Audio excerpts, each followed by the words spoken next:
Саламатсыздар ма, құрметті Қазақмет көрермендері. Пайдалы кеңесіміз өзінің жалғасын табуда. Бүгінгі тақырыбымыз айранның таптырмас емдік қасиеті.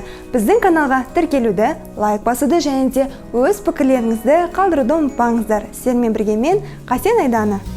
Айран қышқыл дәмді, суық райлы денені дымқылдандырады. Ыстық райлы адамдардың дене қуатын арттырады, өмірді ұзартады, жыныстық қуатты күшейтеді. Бірінші емдік қасиеті: жоғары қан қысымы бар адамдар күнделікті тамақтан 30 минуттан кейін күніне 200 милден 2 рет ұзақ уақыт ішіп отырса, қан қысымды біртіндеп төмендетеді. Екінші емдік қасиеті: нерв қызметінің қауіпсіздігінен ұйқы қашуға күнделікті жатар алдында бабымен әзірленген айраннан бір стакан ішіп жатса, нерв тыныштандырып, ұйқыңызды жақсартады. Үшінші емдік қасиеті: қан аздыққа, иммунитет әлсіздікке жақсы әзірленген айраннан күніне 2 рет бір стаканнан ұзақ уақыт ішіп отырса, денсаулық біртіндеп қалпына келеді, жыныстық шабыт артады. Төртінші емдік қасиеті: айранды күнделікті ішіп отырсаңыз, денедегі майды ытыратып, артық салмақтан құтылуға көмектеседі.